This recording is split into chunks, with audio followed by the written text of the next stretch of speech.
Bonjour à tous, j'espère que vous allez bien.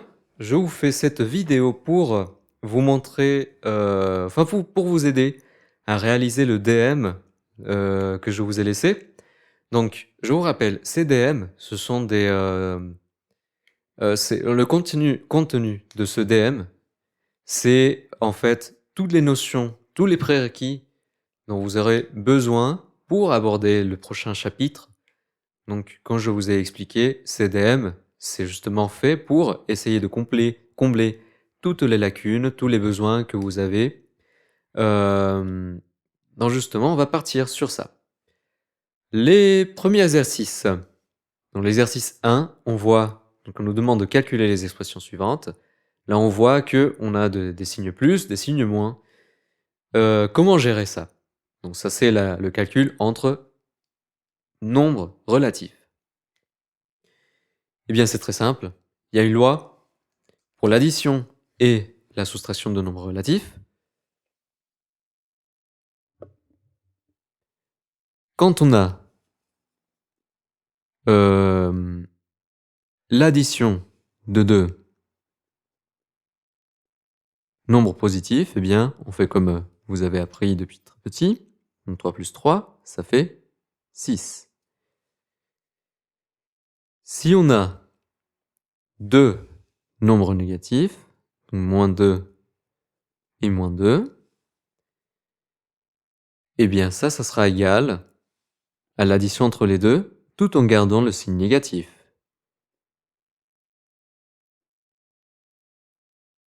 Moins 4. D'accord? Comment est-ce que je peux voir ça? Vous pouvez utiliser l'exemple, l'analogie avec l'argent.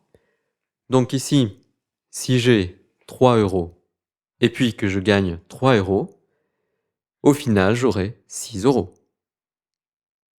Si à la cafette, je devais 2 euros et puis j'achète un article à 2 euros,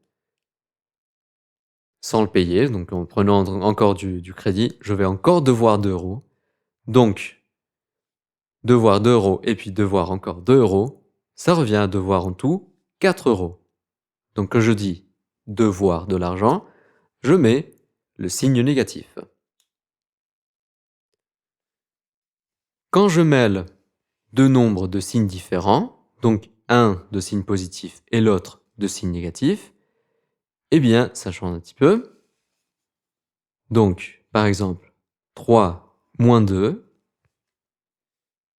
là j'ai un nombre positif et là j'ai un nombre négatif. Donc l'addition entre les deux, c'est simple, je fais juste la soustraction. Donc 3 moins 2, ça fait 1. Si j'ai un signe négatif, j'ai un nombre de signes négatifs et je l'additionne à un nombre positif, eh bien la règle nous dit qu'il faut garder le signe du nombre le plus grand. Donc là, on gardait le signe du 3, c'était positif. Là, on va garder le signe du nombre le plus grand, donc négatif. Et après, je fais la différence. Moins 5, moins 2. Et là, je sais que j'ai 5 moins 2, ça fait 3. J'avais un moins devant, le résultat est moins 3. Donc je répète, pour l'addition entre nombres relatifs, il faut voir le signe des deux nombres. Si le signe des deux nombres est le même, eh bien je garde ce signe et j'additionne la distance à 0 des deux nombres, c'est-à-dire la valeur positive. Donc, ici j'ai deux numéros de même signe, positif. Eh bien, je garde le signe positif et j'additionne les deux nombres. 6. Ici, j'ai deux négatifs. En fait, ça, je peux le voir comme étant moins 2 plus moins 2. Moins 2 plus moins 2. C'est vrai, c'est la même chose que moins 2 moins 2. Donc là, j'ai l'addition de deux nombres négatifs. eh bien je garde le signe négatif et j'additionne les deux distances à 0. C'est-à-dire, je garde ici le moins, et puis j'additionne les deux distances, donc 2 plus 2. Au final, j'aurai moins 4, parce que j'ai gardé le moins devant.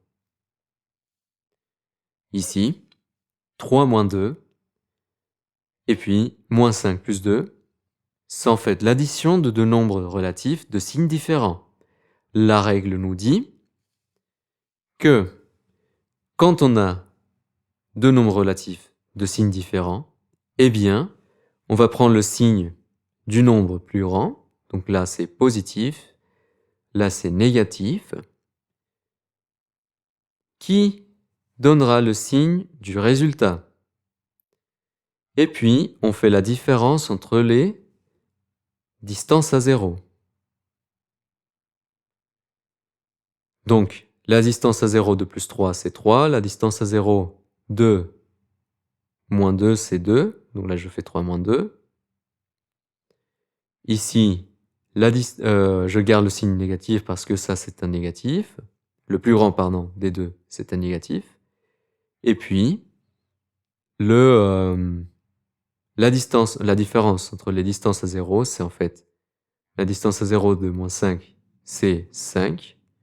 Et la distance à 0 de 2, c'est 2. Donc 5 moins 2, ça fait 3. Et donc j'ai bien moins 3. D'accord? Donc ça, c'est pour le tout premier. Après, on a des multiplications et des divisions. Dans l'exercice 2,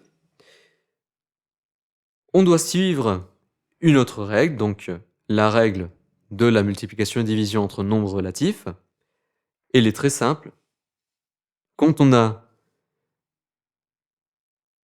un positif qui multiplie un positif, le résultat sera positif.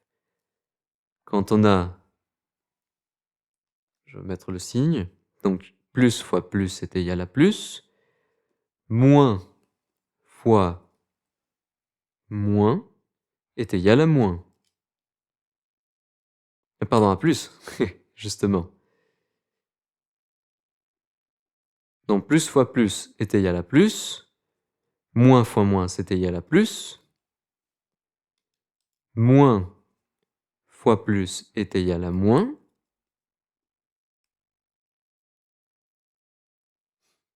et plus fois moins est égal à moins. Ça, c'est la règle pour la multiplication, et en fait, la division, elle suit exactement la même règle. Si on divise un nombre positif avec un nombre positif, le résultat sera positif. Si on divise un nombre négatif par un nombre négatif, le résultat sera positif, et ainsi de suite. Donc par exemple, 3 fois 2, j'ai deux nombres positifs, eh bien le résultat sera positif. 3 fois 2, c'est 6. Moins 3 fois moins 5, donc là j'ai deux nombres négatifs, le résultat sera positif, et 3 fois 5, c'est 15. Moins 2 fois 8, là je multiplie un nombre négatif avec un positif, le résultat sera, donc là la règle elle dit moins fois plus, c'est moins. Donc 2 fois 8, 16. Et puis 3 fois moins 9. Donc là c'est un positif fois un négatif. La règle nous dit le résultat sera négatif. 3 fois 9, c'est 27. Pour les divisions, c'est exactement la même chose. Donc, si je divise 35 divisé par 7, j'ai positif divisé par positif, le résultat sera positif. Plus 5. Moins 36 divisé par moins 6. J'ai la division entre deux nombres négatifs, le résultat sera positif. 6.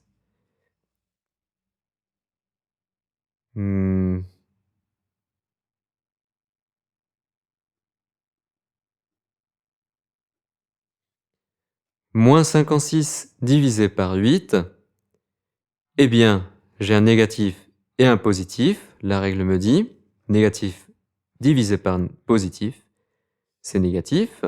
Donc le résultat est négatif. Donc ce sera moins 7. Et puis,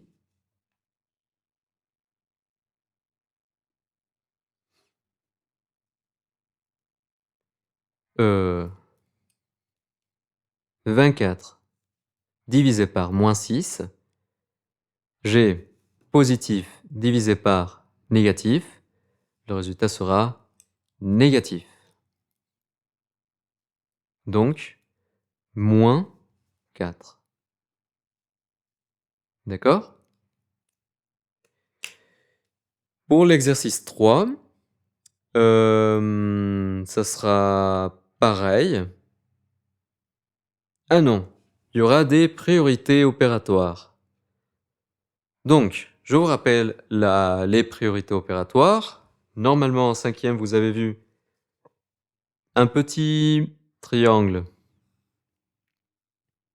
Oh là là. Un petit triangle comme ça, avec 3 étages. En haut, j'ai les crochets ou parenthèses. Là, je vais mettre juste les parenthèses. Multiplication, division, et puis addition et soustraction.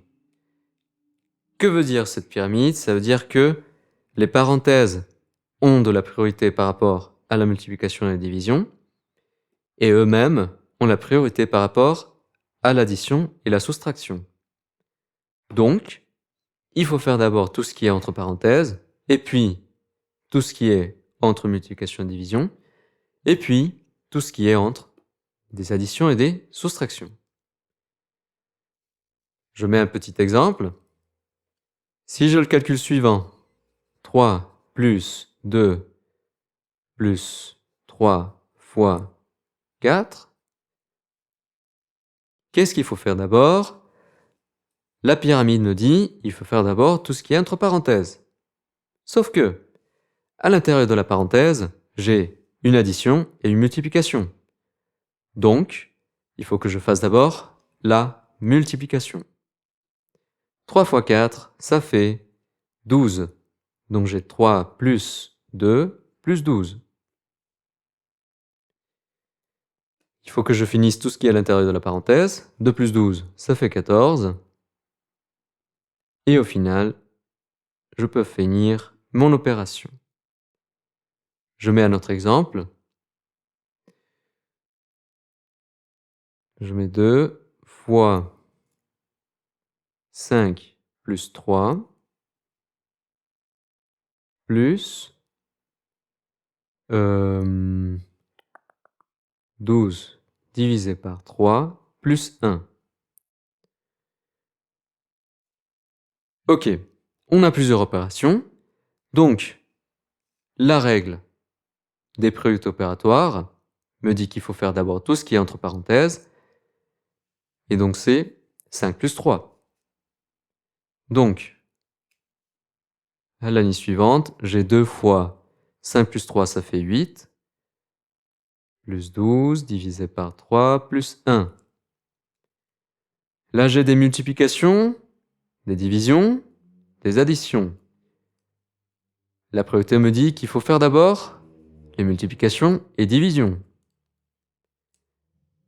J'ai 2 fois 8, et puis 12 divisé par 3, séparé par un signe plus. Donc, je les fais séparément. J'ai 2 fois 8, 16, plus 12 divisé par 3, 4, plus 1. Je peux finir le calcul. Donc j'ai que des additions, ça fait 16 plus 4 plus 1. 21. Si j'ai que des multiplications et divisions à la suite ou des additions et des soustractions à la suite, eh bien, il faut faire le calcul de gauche à droite. Par exemple, si j'ai que des additions et des soustractions, j'ai, mettons, 2 plus 3 moins 1 plus 5. Il faut que je fasse le calcul de gauche à droite. 2 plus 3, 5, moins 1 plus 5. 5 moins 1, ça fait 4. Plus 5, ça fait 9. Pour enchaîner des opérations avec des multiplications et divisions, je fais de gauche à droite pareil.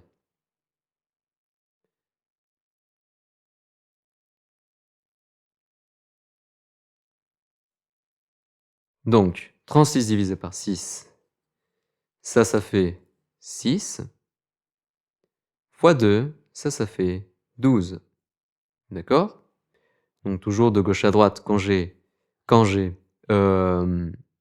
des divisions, multiplications ensemble ou des additions et des soustractions. Vous voyez, ces deux opérations, ils sont dans le même étage. Donc justement, quand j'ai des opérations au même étage, je fais tout de gauche à droite. Si j'ai une combinaison entre toutes les opérations, il faut que je suive donc la priorité. En premier, tout ce qui est entre parenthèses, puis tout ce qui est des multiplications ou des divisions, et puis des additions et des soustractions. Ça, c'est donc pour l'exercice 3. L'exercice 4, donc, on utilise encore des priorités opératoires et on nous met aussi des puissances. Donc, c'est quoi une puissance? La puissance, c'est une écriture simplifiée d'une multiplication répétée d'un nombre. Par exemple, si je mets 5 au carré, eh bien, ça en fait, c'est une simplification de l'écriture 5 fois 5. Si j'ai 17 à la puissance 4, ça veut dire que je multiplie 17 à lui-même 4 fois. Donc 17 fois 17 fois 17 fois 17. Dernier exemple, si je mets 3 à la puissance 5, eh bien ça fait 3 multiplié à lui-même 5 fois. 3 fois 3 fois 3 fois 3 fois 3.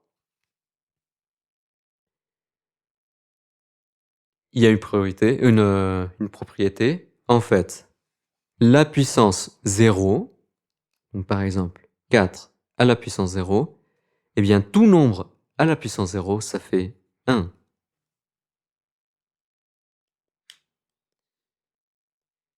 Et puis, quand on a des puissances négatives, eh bien c'est comme si tu en faisais des divisions successives de 1. Donc par exemple, 5 à la puissance moins 2, c'est comme si on faisait 1 divisé par 5 divisé par 5. Et puis, 3 à la puissance moins 5, ça c'est 1 divisé par 3, divisé par 3, divisé par 3, comme ça 5 fois. Je vais mettre un exemple avec des puissances de 10, donc 10 à la puissance moins 3 par exemple. C'est comme si je divisais 1 3 fois par 10. Donc 1 divisé par 10, divisé par 10, divisé par 10. Ça, si je fais le résultat, donc 1 divisé par 10, ça fait 0,1. 0,1 divisé par 10, ça fait 0,01. Redivisé par 1 par 10, ça fait 0,001. Et justement, les puissances de 10, c'est très simple à calculer parce que 10 moins 3, c'est en fait 3 zéros vers la gauche. Pardon, 3 zéros, oui voilà, vers la gauche. du 1. Donc 1, 2, 3, et puis on met la virgule ici, après le premier zéro. Donc si j'ai par exemple 10 moins 5, eh bien ça je mets 5 zéros avant le 1, et je mets la virgule après le premier zéro. Si j'ai 10 moins 2, je mets 2 zéros et la virgule après le premier zéro. Ou sinon, d'une autre façon, c'est en fait, je mets le 1 et je décale la virgule par exemple ici, de 2 numéros, et ici de 5, 1, 2, 3, 4, 5 numéros. Donc ça, c'est pour les puissances négatives. Vous pouvez bien sûr le calculer à la calculatrice, parce que faire le calcul de tête, c'est un peu compliqué.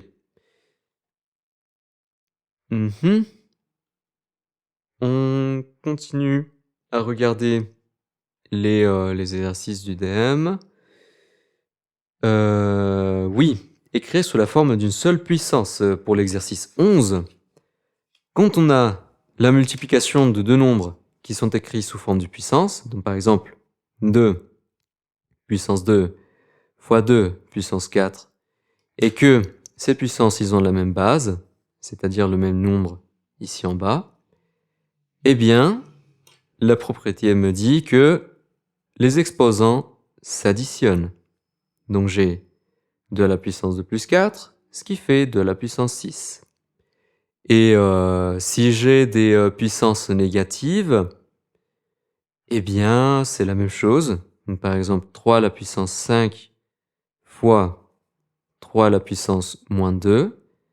Ça, j'ai la même base, donc je garde la même base. Et puis l'exposant, je les additionne. Donc 5 plus moins 2. 5 plus moins 2, ça fait 3. Donc 3 à la puissance 3. Exercice 12, donner l'écriture décimale des nombres suivants. C'est ce que je vous disais par rapport à ça. Donc si je mets 10 à la puissance 3, en fait, je mets un 1 et puis 3 zéros à droite. Si je mets 10 puissance 5, eh bien c'est un 1 avec 5 zéros derrière. Si je mets maintenant des exposants négatifs, donc 10 moins 5, ça fait 5 zéros à gauche du 1, avec la virgule après le premier zéro. 10 moins 8, donc ça fait 1, 2, 3, 4, 5, 6, 7, 8 zéros, et puis un 1, avec la virgule entre le premier et le deuxième zéro. Ok? Donc ça, c'était pour le 12. Le 13, c'est combiner un peu tout, c'est-à-dire des puissances, des préauto-opératoires. Voilà. Ah oui, bien sûr, quand vous avez des puissances 1, eh bien c'est, par exemple ici, 4 à la puissance 1, ben c'est 4 et c'est 4. Parce que je vous ai dit, c'est en fait, il nous dit combien de fois il faut multiplier le nombre à lui-même. Donc là, c'est juste tu mets une fois ce nombre et c'est tout. Exercice 14, compléter les égalités avec un exposant positif ou négatif. Voilà, c'est pareil, c'est par rapport à ce que je vous ai dit. Quand j'ai la même base des puissances, eh bien, la multiplication de ces deux puissances, c'est en fait la même base exposant l'addition des exposants. Exercice 15, compléter ces grandeurs avec la bonne unité. C'est en fait jouer avec les préfixes de multiplication, c'est-à-dire kilo, méga, giga, pour agrandir ou pour diminuer milli, micro, nano, etc. Donc, la liste des préfixes, c'est vers les plus grands. Donc, on commence par kilo, ça c'est fois 1000. Et puis, tu as méga, ça c'est fois 10 puissance 6. Giga, ça c'est fois 10 puissance 9. Je vous donne aussi, donc, méga, giga et puis téra, ça c'est fois 10 puissance 12. Pour les nombres plus petits, donc ça c'est l'unité. Pour les nombres plus petits, eh bien j'ai milli, ça c'est divisé par 1000, c'est pour ça milli. Et puis j'ai micro, ça c'est divisé par 10 à la puissance 6, c'est-à-dire multiplié par 10 moins 6. Donc ici c'est la même chose, multiplié par 10 moins 3. Après milli, on a nano, et ça c'est divisé par 10 moins 9, ou multiplié par 10 moins 9. Et après nano, on a pico, ça c'est divisé par 10 moins 12, divisé par 10 puissance 12, c'est-à-dire multiplié par 10 moins 12. Je mets un exemple. Si j'ai par exemple 1325 grammes, eh bien là je peux diviser par 1000. Là c'est un nombre trop grand, donc là je peux me décaler de 3 chiffres, donc divisé par 1000. Eh bien ça c'est en fait 1, je vais écrire au stylo, 1,325 fois 1000 grammes. Et c'est quoi le symbole de fois 1000? Ça c'est kilo, donc ça c'est en fait 1,325 kilogrammes. Si j'ai par exemple 0,347 mètres, si ça, je décale la virgule pour ne pas avoir le 0, et je le décale par ici, donc de 3 chiffres, ça en fait, ça c'est comme si je multipliais par 1000.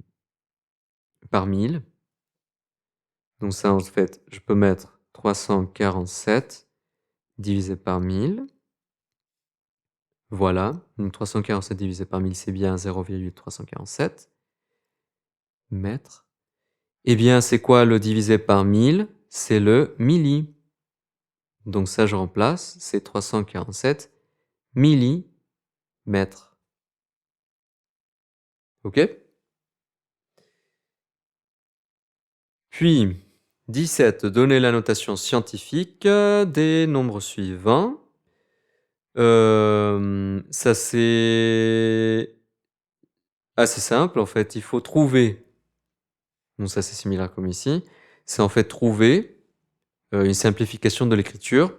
Donc l'écriture scientifique, c'est toujours le nombre le plus petit qu'on peut trouver, c'est-à-dire juste avec l'unité, multiplié par une puissance de 10. Je mets un exemple. On va prendre le nombre 7310. Ça, je vais le mettre en écriture scientifique. Donc, il faut que ce soit toujours un seul chiffre avant la virgule, et puis plein de chiffres après la virgule. Donc, dans ce cas-là, il faut que je mette 7,310. Donc, qu'est-ce que je fais pour obtenir ça? J'ai divisé par 1000. Et donc, ça, si je multiplie par 1000, j'obtiens ça. Donc ça, c'est ça. Eh bien, c'est quoi 1000? C'est 10 puissance 3. Donc, j'écris que ça, c'est égal à 70 fois 10 puissance 3. Un autre exemple.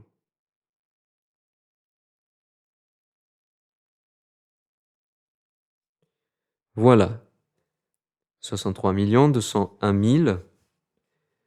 Donc ça, je mets la virgule ici. Donc 6,3201. Je peux mettre les zéros si vous voulez, mais c'est pas grave. Ces zéros, ça compte pas. Tac, tac, tac. Et donc, ça, par quel nombre je dois multiplier pour obtenir ça à nouveau? Eh bien, c'est fois. Combien de fois on a décalé les virgules? On a décalé de 1, 2, 3, 4, 5, 6, 7. Donc c'est 10 puissance 7. Et c'était quoi 10 puissance 7? Eh bien, j'en sais pas. Ça, en fait, c'est pour trouver l'analogie ici. Mais pas grave. Là, c'était juste écrire sous forme d'écriture scientifique. Donc, là, on est bon. Je mets un autre exemple. 0,000358. Je vais décaler la virgule pour avoir un seul chiffre avant la virgule. Donc je décale de 1, 2, 3, 4 fois. Donc si j'ai décalé de 4 fois, on aura un 4 comme exposant. Et donc c'est plus ou moins. En fait, pour passer de là à là, j'ai dû diviser par plusieurs fois par 10. Donc diviser plusieurs fois par 10, ça c'est un exposant négatif. Donc combien de fois? J'ai dit 1, 2, 3, 4 fois. 10 moins 4. Dernier exemple. Je mets 0,00218. Donc là, je décale la virgule de 3 crans, de 3 numéros. Donc j'ai 2,18 fois, vu que je suis en train de diviser, je mets donc un exposant négatif, et là, je me suis décalé de 3 fois. Donc 10 moins 3.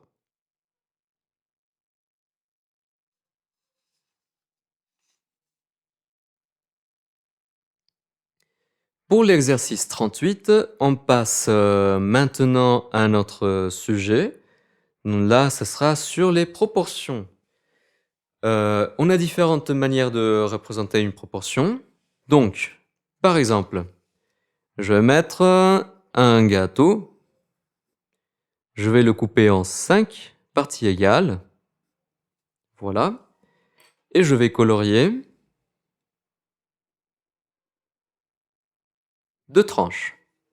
Donc, quelle est la proportion des tranches que j'ai coloriées? Eh bien, si chaque tranche, c'est 1/5, si je veux représenter ça en fraction, eh bien, j'aurai 2/5. La proportion assurée, c'est de 2/5. En pourcentage, il faut prendre la valeur de 2/5 et le multiplier par 100. Donc, 2/5 fois 100.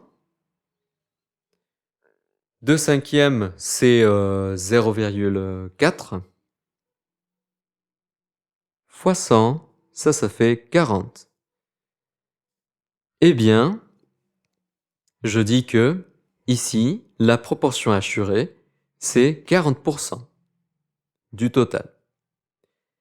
Et en nombre décimal, c'est en fait juste la valeur approchée de ma fraction. Et donc, j'avais dit c'est 0,4. Ça, c'est en nombre décimal, la proportion en nombre décimal. L'exercice 40, c'est en utilisant la même notion. Ensuite, l'exercice 43, Manuel boit les 3/5 d'une bouteille d'eau de 50 centilitres. Donc on nous dit les 3/5 d'une quantité. Donc, comment on calcule des proportions de cette façon? Les 3/5 de quelque chose. Quand on dit 3 cinquièmes de quelque chose, il faut multiplier ce quelque chose par 3 cinquièmes. Donc, je vais mettre un autre exemple, pour ne pas vous donner les résultats. Je mets par exemple, soi-disant, je vais manger, heu, non, je vais boire 3/4 de ma bouteille de 750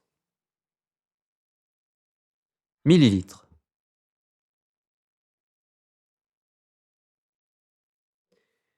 Eh bien, je multiplie 3/4 à 750 et j'obtiendrai un résultat. Donc, vous pouvez faire ça à la calculatrice. Donc, 3 fois 750 divisé par 4, eh bien, ça fait 562,5. Ça, c'est les 3/4 de 750. Donc, là, j'ai bu. Si je bois donc 3/4 de ma bouteille de 750 millilitres, eh bien, j'aurais bu 562,5 millilitres. Donc, il faut multiplier la fraction par la quantité. L'exercice 44, c'est similaire. Donc, Axel mange 3 septièmes d'un cake. Ça se prend 2 cinquièmes du reste. Quelle est la proportion de cake mangé par sa sœur? En fait, il faut donc prendre la quantité qui restait et puis à cette quantité multiplier par la fraction. Donc, je m'explique. Si vous voulez obtenir ça, ce résultat, il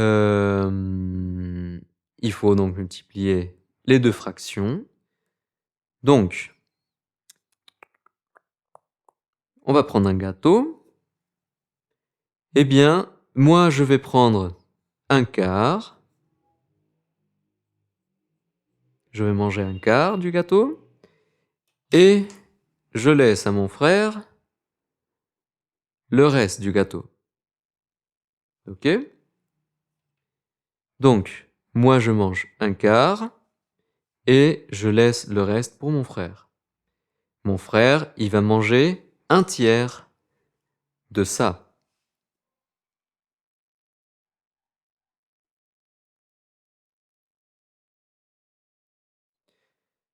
Comment calculer un tiers du reste? Eh bien, il faut que je sache quel est ce reste.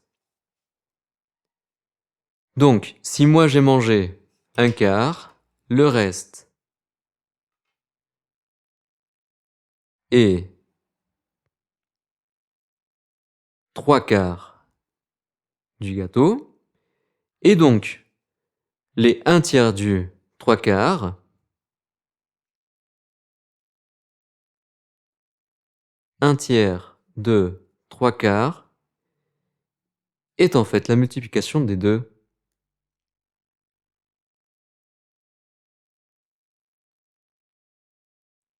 fractions. 1 tiers fois 3/4, ça fait hop, 1 quart. Donc, mon frère a mangé, comme moi, un quart du gâteau. D'accord? L'exercice 45, c'est pareil. Donc, 5/18 de la surface de la Terre sont recouverts de terre, dont 66 65e sont habités. Donc, quelle est la fraction de la surface de la Terre habitée? Donc, il faut faire justement la multiplication entre les deux fractions. Une multiplication entre fractions, je vous rappelle que, par exemple, si je multiplie 3/2 fois 7 cinquièmes, eh bien, je multiplie les numérateurs ensemble et les dénominateurs ensemble. Donc, 3 fois 7, 21 et 2 fois 5, 10. Exercice 3 de la deuxième page. On a représenté ci-dessous la distance parcourue par un nageur en fonction du temps. Et la distance parcourue par ce nageur est-elle proportionnelle à la durée? Justifier. Comment savoir si on a un rapport de proportion?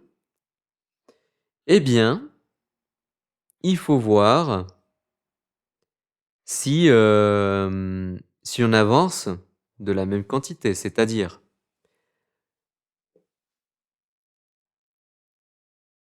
je vais mettre un exemple. Donc là, je parcours tac, tac, tac. 10 mètres. Non, vas-y, 100 mètres. Je vais pas être aussi lent. Donc 100 mètres en 2 minutes. 100 mètres en 2 minutes. Ensuite,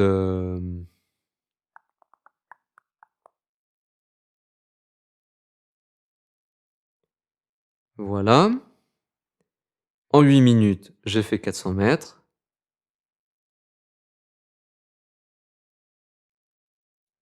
Et puis,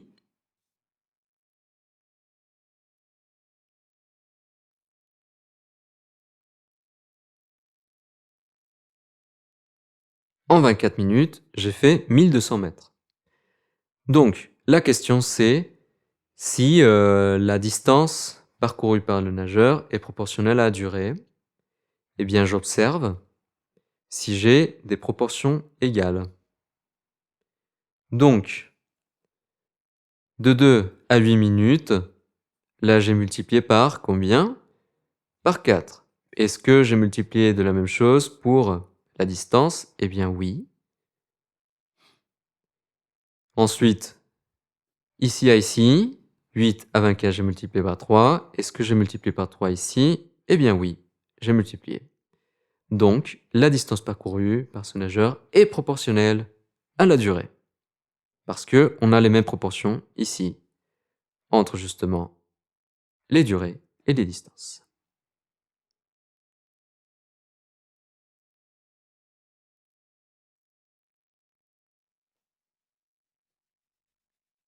Si on ne trouve pas un nombre à multiplier pour obtenir l'autre, eh bien, il suffit juste de faire une division. OK? Donc, par exemple, si je divise 24 fois 8, j'ai 3.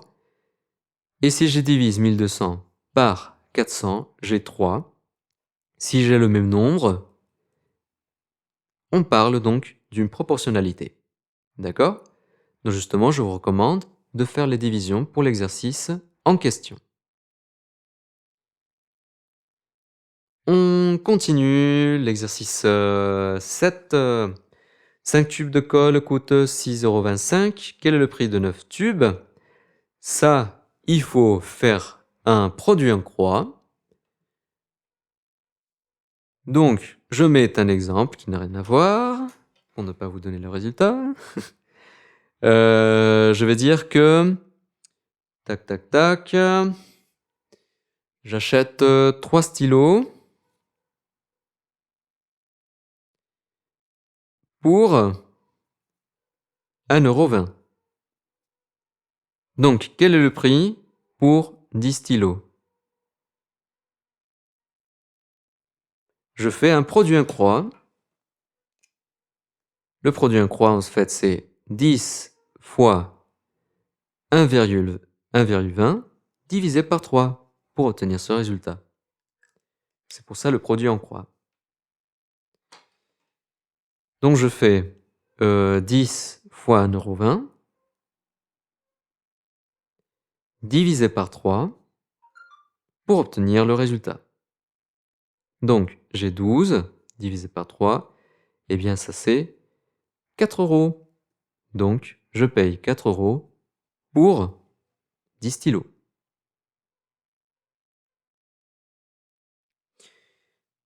Tac, tac, tac. Exercice 9. Dans un garage, la main-d'œuvre coûte 54,10 € de l'heure. Une réparation dure 3,12 minutes. Calculer le coût de la main-d'œuvre. C'est pareil, il faut faire un produit en croix. Donc j'ai la durée et un prix, et puis j'ai une autre durée, et il faut que je calcule le prix pour cette nouvelle durée. C'est-à-dire, si je mets un schéma pour l'exercice 9, dans un garage, la main-d'œuvre coûte, donc ça c'est le prix, 1, de l'heure, ça c'est pour 1 heure, une réparation dure, donc ça c'est la durée 1, 1 heure, et la durée 2 c'est 3 heures 12 minutes. OK? Et il faut que je sache le prix. Donc il faut que je multiplie la durée 2 par le prix, 1, et divisé par la durée 1. Mais très attention, il faut mettre la durée en minutes parce que on peut pas faire des calculs avec des heures et des minutes comme ça. Donc, je vous recommande de mettre tout ça en minutes. Je vous rappelle, 1 heure, c'est 60 minutes. 1 heure, c'est 60 minutes. Voilà, pour l'exercice 10, pour le record du monde de l'heure, le vainqueur a parcouru 34,98 mètres tous les 4 tours de pédalier. Donc, combien de tours de pédalier a-t-il fait pour parcourir 505 049 km de son record? Pareil, c'est un produit en croix.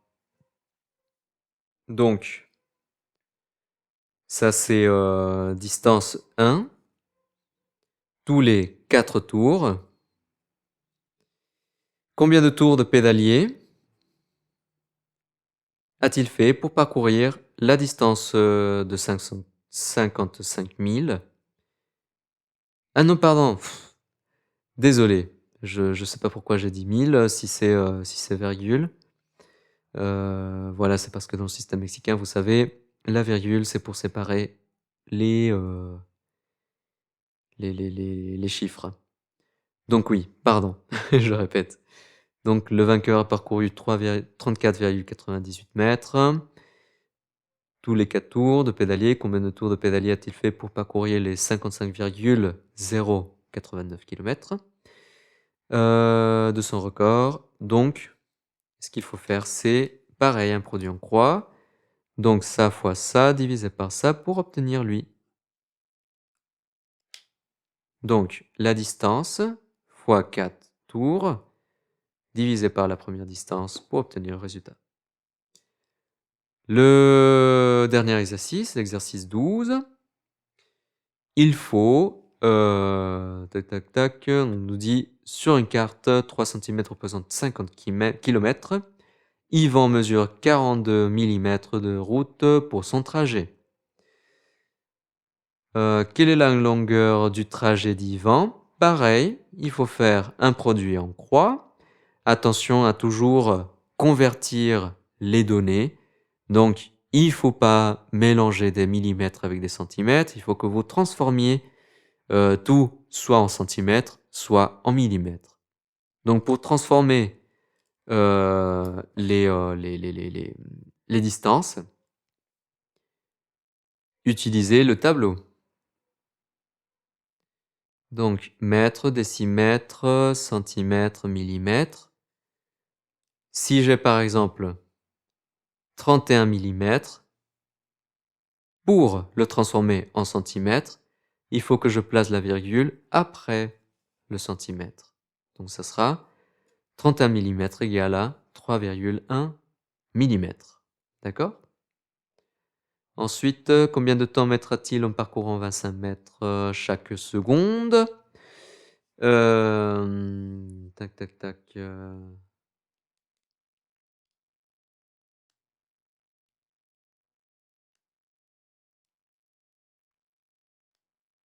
Oui, voilà.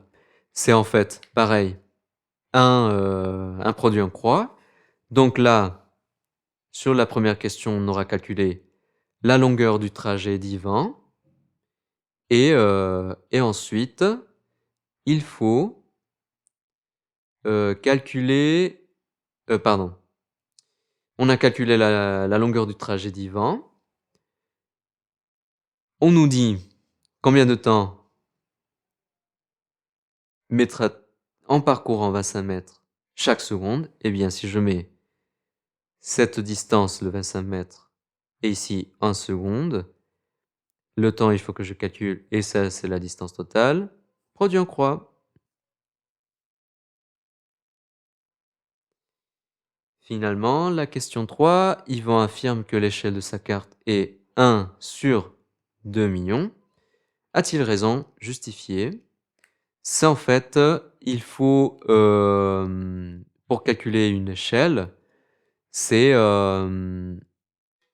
vous savez, c'est dire que, par exemple, si sur ma carte, je mets que ça, c'est 1 kilomètre. Et ça, dans la réalité, c'est 5 millimètres. Pardon, j'ai pas mis la feuille correctement. Donc, si je dis que cette petite distance de 5 millimètres, en fait, ça représente 1 kilomètre, eh bien, il faut que je divise, donc, 1 kilomètre, pardon, il faut que je divise 5 millimètres par 1 kilomètre. Pareil, il faut que je transforme tout ça en mètres. Donc 5 millimètres, ça c'est 0,005. Pourquoi? Parce que si je utilise encore mon petit tableau, donc j'ai 5,000, je mets la virgule à côté du mètre et donc j'ai 0,005. Et 1 kilomètre, il est là le kilomètre. Donc ça, je remplace avec des zéros. Donc ça fait 1000 mètres. Donc 0,005 entre 1000. Eh bien, ça c'est 5 entre 1 million. Ok? Eh bien, j'espère que ce soit clair. Oui, pardon, je suis allé trop vite peut-être. Pourquoi c'est 5 contre 1 million? En fait, 0,005, c'est 5 divisé par 1000. Et donc, si je divise 2 fois par 1000, ça fait comme si je divisais par 1 million. Bon, j'espère que ce soit clair. J'espère que vous réussissez à faire ça. Et je répète, ces exercices sont pour vous aider si jamais vous avez des difficultés, justement, s'il y avait des notions qui n'étaient pas suffisamment bien acquises, pour nous pouvoir avancer correctement en cours. Donc, je vous souhaite très bon courage avec ce petit DM et je vous dis à la prochaine.